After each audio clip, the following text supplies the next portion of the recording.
Welcome back to our channel where we discuss everything travel, adventure and lifestyle. I am not going to mince my words. Hiking is for everyone, but not every hike is suitable for everyone. Some may want to witness the glorious view of Himalayas. Some might just want to challenge the tropical jungle of Malaysia. There are no shortcuts to any place worth going, but you must have the right preparation, the right training, and most important, the right kind of expectation. To maximize your hiking experience, it is important to know that the trip you have planned matches your fitness level and experience level.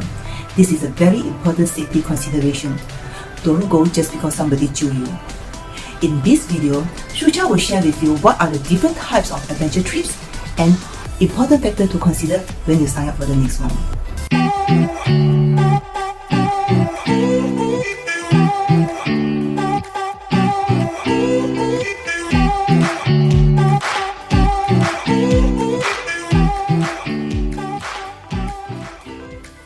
Hi guys, welcome back.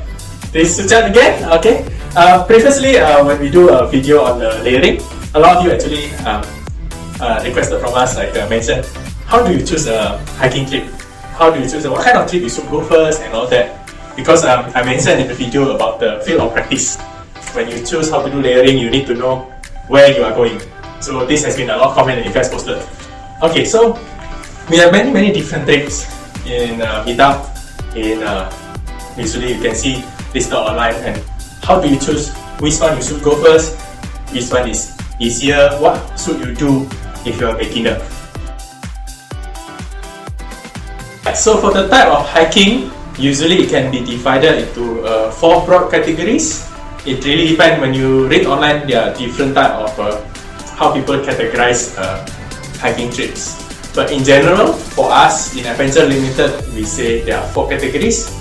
The first one will be walks, just a normal easy walks. Second one will be a day hike, multi-day hike, and trekking. Okay, so for walks, usually refer to a very short and easy hike.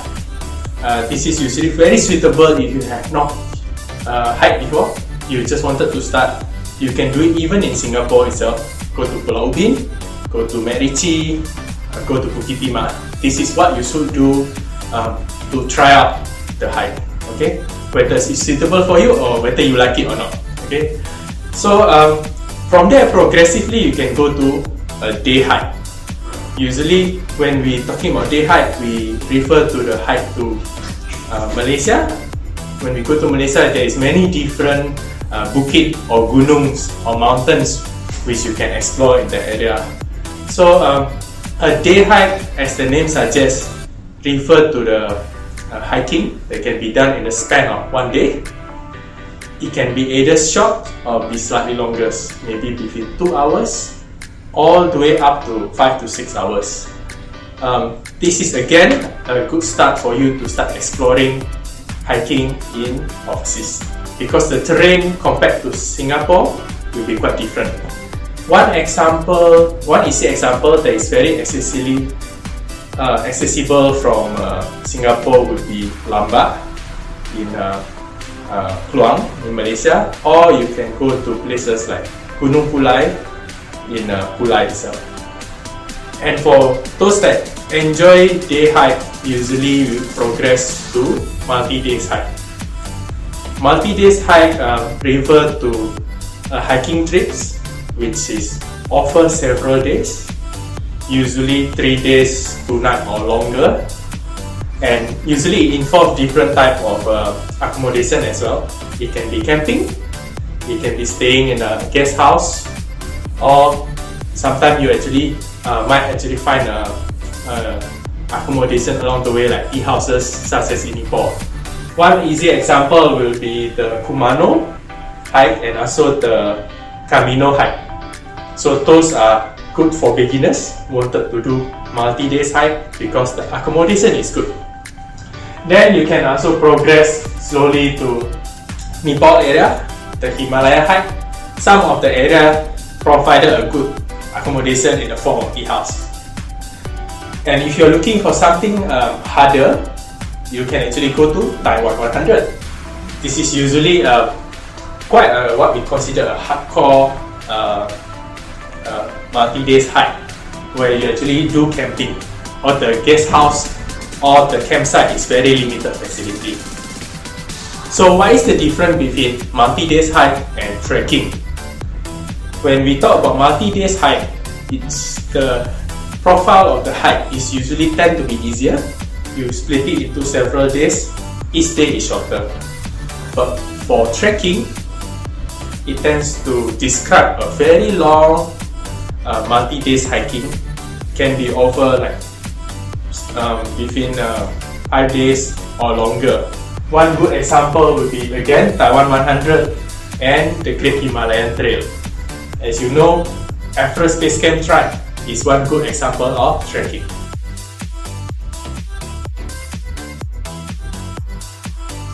So how do you pick the right hike for you? There are a few things to consider when you want to pick a type of hike that is suitable for you.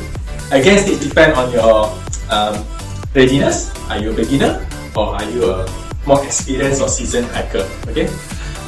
There are 5 factors in our opinion that you should look into. First will be the location and mode of transport. Okay. So for example, if you go to Malaysia, there are many different transport you can take that actually come into factor. Usually we take a bus ride. A short day hike will usually involve about 2 to 3 hours bus ride.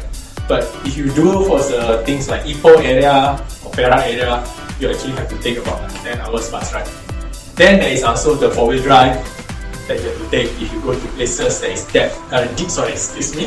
deep in the jungle, such as going for the G7 or going for the Cameron Highland trips. The other 2 factors, these 2 are important, the hiking distance and elevation gain. Okay. Why these 2 is important? Because this is what determines the difficulty and the time needed for the hike.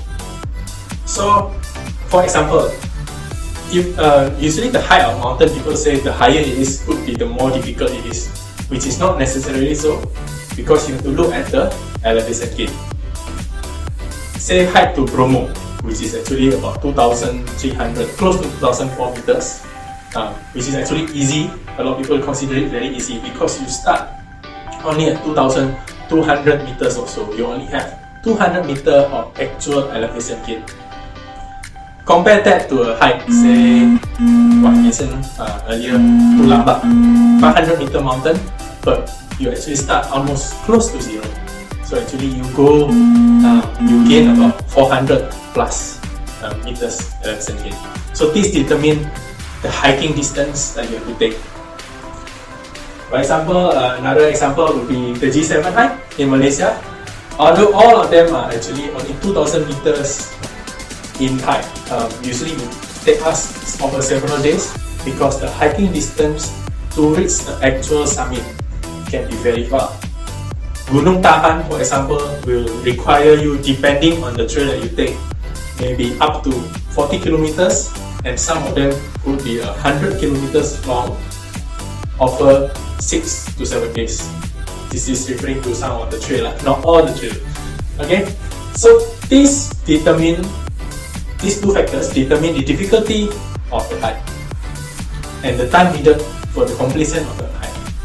So, are you the type that enjoy a long hike, or are you the type that enjoy a shorter hike divided over several days? And again, this will determine the decision that you make to choose that particular hike.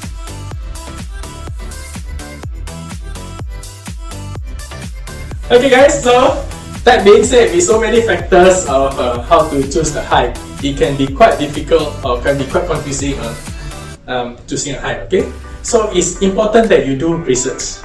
Okay, I know that many information can be found online, so you do your research. Actually, read out a bit more on what hike you want to do. So if we Adventure Unlimited, if you are not sure on what hike whether this hike is actually suitable for you, please do approach our event host before joining the hike. We'll be glad to give you more information about the hike itself. Or, you're always welcome to, before that, join our local hikes, our local events, to find out more about what kind of hike you can join. You can talk to our fellow hikers, or fellow regular hikers, our event hosts, and by doing that, we can actually see how's your fitness level. then our event host can be better give you advice on what hike you can do. Okay, so it's important. Please remember to do your research before the hike. Okay, so once you join the hike itself, for our group, for Adventure Unlimited, we actually do more training. We will give you guidance of what kind of exercise you can do to improve your fitness and be ready for the hike itself. Always remember, research, be prepared, and be ready for the hike, so you can enjoy the hike more and be a beautiful experience. Thank you guys. Bye.